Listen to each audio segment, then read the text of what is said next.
The Commanders are jogging through practice. We've got injuries regardless, and it's going to be Baltimore week. That's right. Some joint practice information for you on your 13 August Daily Commanders update.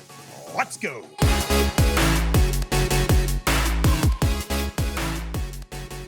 Greetings and salutations. Welcome to your Daily Commanders update here on Ref the District and the Believe Network. I'm Nathan Perry. That's the Stoner. We're Ref the District, and we've got it all for you here today. This is the day after Washington won a preseason game, and they are back to practice, Stoner. Only they're jogging through practice is how it's going according to the beat reporters. Now, fans were here at practice. So JP Finley telling us it felt like about 10K. Wow. Nikki J saying, even though it's just jogging through, fans are getting excited, even if Jahan Dotson was going up against fourth string defense at this juncture. But what do you make, again, 10K fans coming to a jog through practice? Yeah, it's kind of hard to judge what's going to take place way in advance. You knew you're going to have a practice today with fans, but coming off of that game on Friday night, you didn't want to do too much. So it was just a little jog through, get some install a few plays here and there, get the scout team out there against the ones and all that, and just kind of fling the ball around. So no big deal. It was a slow, quiet practice, but man, when you got 10,000 fans out there, that'll bring your energy up no matter what. That's pretty awesome to see on a hot, muggy Sunday afternoon or morning. Man, 10,000 fans is pretty impressive. Yeah, that's not too bad. And like you said, again, this kind of a slow practice. Fans still getting excited, still happy to be out there. Oh, yeah. Love the energy. We know that the players are feeding off of that energy, at least the ones that are out there. There were quite a few players who did not participate. Logan Thomas, once again, not practicing with a calf injury. Yep. Ron Rivera letting us know, giving a kind of an update. Chase Young dealing with that stinger, slowed down in practice. I mean, this is already a jog through. So, I mean, we're practically crawling at this point for Chase Young and Phidarian Mathis, who also tweaked his calf, joining Logan Thomas on the calf injuries there. He did that during the game on Friday night. What's going on with the calf injuries in camp right now? Of the four guys who are kind of nursing injuries, you got Chase, who's got the stinger, and then you got Logan, Saahdiq Charles, and now Phidarian Mathis with calf injuries. Got to work out something on them calves, man. Or they got to get a CCC, a calf conditioning coach out there or something. But so it was good though that they came out of the game on Friday night fairly clean. You just have the stinger, and then you have a little bit with Mathis. Mathis did go back in the game on Friday, but you got to be careful with these things when you still got a month until 4 weeks now until opening day, which is September 10th. So you got to be really careful with the stuff this early in camp. Yeah, it's really important for a guy like Phidarian Mathis, who already missed a lot of time last year. We know that he's a second-round player for Washington. They believe that he has a lot of talent. We've seen flashes of that in preseason. He gets injured his first professional game in the NFL, and then now he's nursing this injury. This is a stacked defensive line. You know, Ridgeway might have been picked up by off of the Dallas Cowboys practice squad and a 5th round rookie at that, but he's shown up and he continues to be available. Phidarian Mathis might find himself in a numbers crunch if this continues. Now, I'm not saying, Stoner, that he's going to get cut this year. Yeah. But this is kind of what we saw with Saahdiq Charles, who was a 4th rounder. Now you're having Phidarian Mathis, who's just continuing to miss time.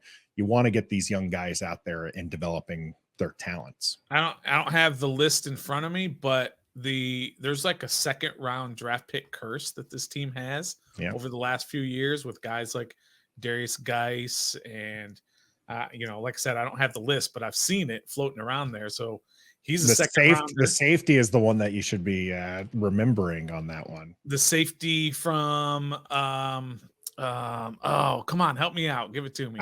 We drafted him in the 2nd round. We all thought he was going to be a stud. Didn't like football, goes to Denver, talks bad about the team. I can see him, but I can't. What's his name? Do you remember his name? I'm going to ask our people in the comments section here. Remember No. Okay. Engagement here right now. Let Stoner know who he's missing out on and which one this one is. And then this year, don't forget, you have Quan Martin was a second rounder, and he didn't have a very good first game. I mean, it's way early. Way early. I'm just saying that we have a second round curse in this organization. Sam Cosme, second rounder. He's doing all right. Okay. I mean, this is year 3, and he's barely showed up in first 2 years. We'll see. Well, let us know whether or not you also believe in a second round curse for Washington and give Stoner the name that he's missing. He'll definitely chat with you in our comment section on YouTube. Let's continue on with the information, though, here. A couple people kind of having standout days, even though it was a jog through. JP Finley talking about Jamin Davis grabbing an interception, good coverage. Zach Selby lets us know the starters were going against backups, but Dotson, again, the second time we've heard his name here, having just a great day, looking really, really sharp. Dotson, man, we got to be really excited about this player. Yeah, listen, I'm getting carried away with the Dotson hype because he is the real deal, and he's going to help out a young quarterback so much. And you saw that on the touchdown pass on Friday night in that preseason game. It was not a perfect pass, but it was in his general catch radius, and he made an incredible catch. It's within 6 feet of him. So, there we go. He's got an insane catch radius. And think about the confidence that gives Sam, knowing that he can just put it out there. He doesn't have to be so perfect, and he knows Jahan will get it. So, yeah, super excited about that. And I think this might be the first time that Jamin Davis has been mentioned by anybody on the field, in the practice field, in training camp this whole season. So it's good to see that somebody noticed that he's having a good day. Yeah, I mean, you've been especially hard on him, and we've seen a lot more of Cody Barton shooting gaps and trying to be more physical. So it's good to see that Jamin Davis, a former first rounder for Washington, starting to kind of get in there. Back on Dotson. While the throw might have been a little off and the catch was something else, it was actually the route that was just filthy. I wish the game, you had to get it on like the all 22 or an alternate, angle from it, because it was just nasty. He absolutely made the defensive back look like a fool, and then caught it and ran in there. So yeah, big things coming for Dotson. Yeah, absolutely. Moving on here. You have also written off Saahdiq Charles, but we find out he's getting some reps with the ones.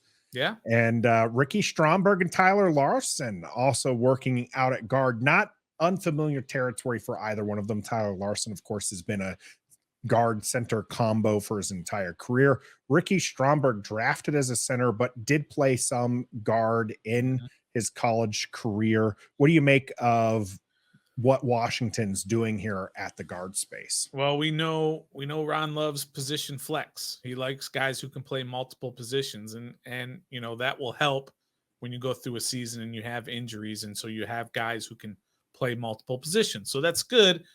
I'm glad they're getting some run there, but I'm a guy who likes, you do one job and you do it really well. You like the specialists. Yeah, I like a guy, he's a center, and he's really good at being a center. But I understand where Ron Rivera likes that position flex. So that's pretty good for him. And then Saahdiq Charles playing a little bit with the ones at guard today was a little bit surprising, coming that he didn't even play, didn't even dress for the game on Friday night, and then he's back in there with the ones.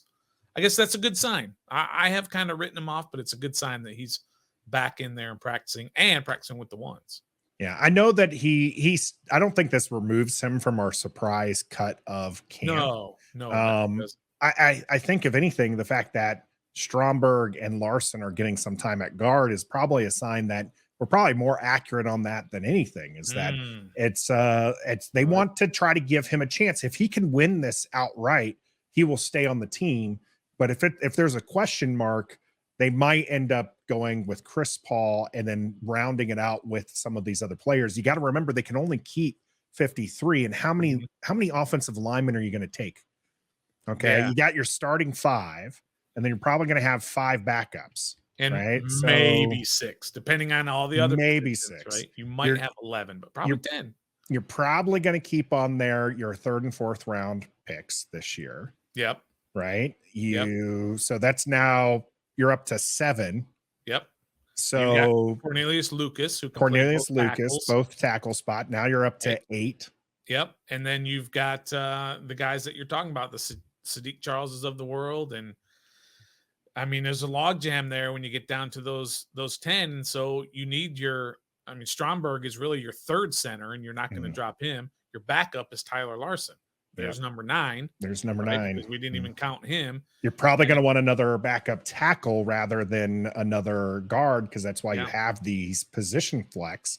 And guard center is a better combo than somebody trying to swing to the outside. Tackle is a very specialized position. Yeah.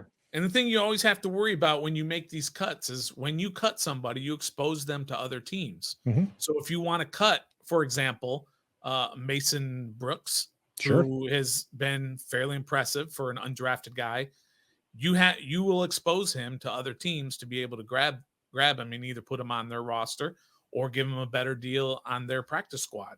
So the same goes for a Saahdiq Charles, for a Stromberg, like you said, for a Braden Daniels.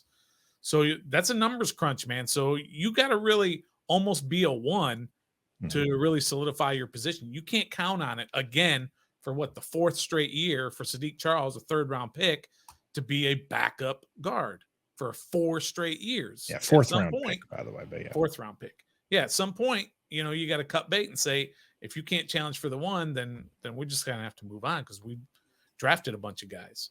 Yep. Well, we'll keep tabs on that. We do have a couple of 53-man projects that are coming up. So stay tuned here on Ref the District for more on that Saahdiq Charles situation. Moving on, it is Ravens week. The game is going to be on Monday night. There are going to be a couple joint practices this week. Ron Rivera getting with head coach from the Ravens, John Harbaugh, having conversations with how they want to structure the joint practice. One, just want to say, absolutely love the fact that they're going to have joint practices. Yeah. It's just something I think that, we talk about the iron sharpens iron, and it's getting very overused this off season. About going up against this strong defense is going to be good for this offense. You know what's going to be really good for this offense, Stoner, is going up against an actual opponent. Yeah, right? sure. Testing these things out against somebody who's not seeing it every day in camp, and you get to work on your chemistry. And these players are going to be against people who haven't necessarily seen this day in and day out. That's what I think is going to be great. And same for the defense. I mean, the defense historically has been slow at the gates. We've seen that a little bit on that first drive, even though they had the goal line stand, they still bent all the way down to the goal line. Yeah.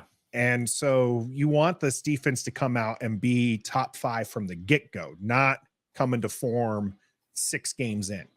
It'll be nice also because this team, this Jack Del Rio defense, has trouble against running quarterbacks. And I mean, most teams have trouble against running quarterbacks. That's why they're kind of in vogue right now. But Washington especially does. So they're going to go up against Lamar Jackson. His 2 backups are Josh Johnson and Tyler Huntley, both guys who, can scoot around on the ground as well.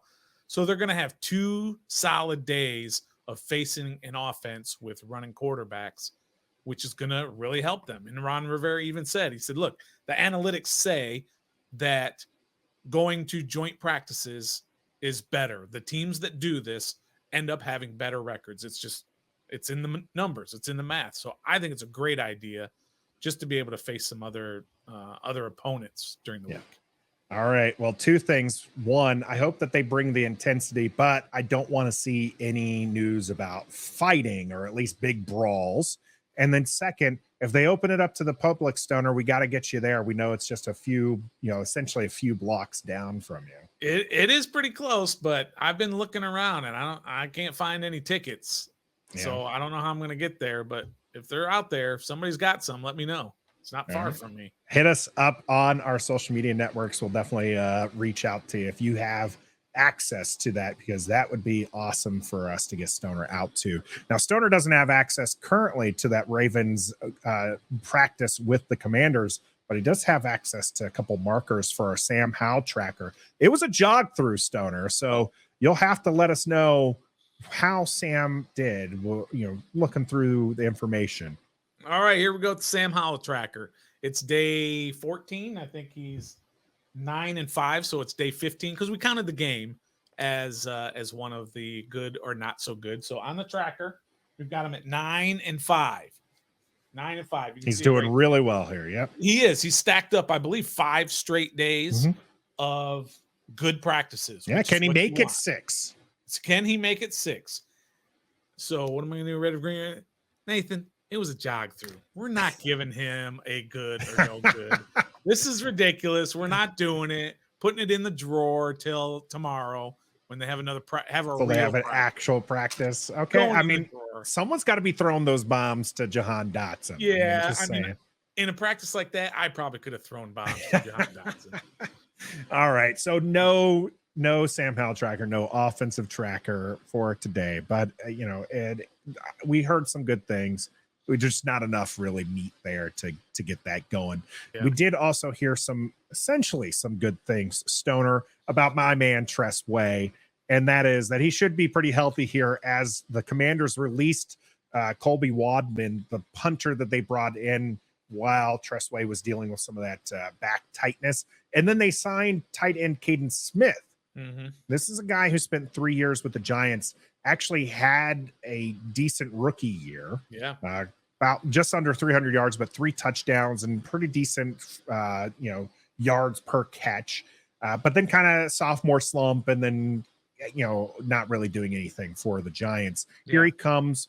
Does this signal something to you? I mean, we had Cole Turner looked pretty good, but Curtis Hodges dropped an easy pass. You had Bates, who dropped a pass itself. You have Logan Thomas, who's dealing with the injury. Is this Caden Smith guy camp body, or is he really going to challenge these young tight ends? Well, I think he's probably a camp body. I mean, I'm surprised that he was out there and available. As like you said, you went through his resume a little bit there, but I was surprised he was available, but I still think he's a camp body.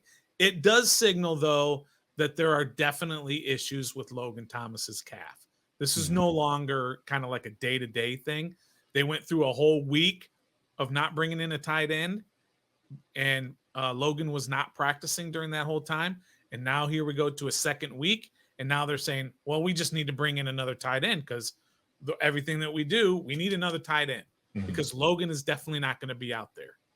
So I think that's all it is. Now, if he comes in and starts impressing, after Bates and after Cole Turner, like you said, Hodges, they have another guy, I can't remember his name. You got Armagh too. So I mean, and Armagh, he's a fullback / tight end. Yeah.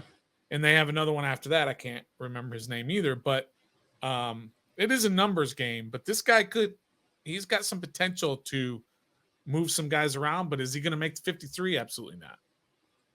All right. Well, we'll see how that goes. I'm going to look at the depth chart here for you, or at least the roster. So they got Bates, Brandon Dillon, Curtis Hodges, Caden Smith, Logan Thomas, Cole Turner. Yeah, Brandon Dillon is who I was thinking of. Yeah. These are some tall guys here. 6'5" being the shortest, and the rest of them are all pretty tall guys here. So hopefully we'll get one of those on game day ready for Sam Howell's tight end. Can be very, very important for a young QB.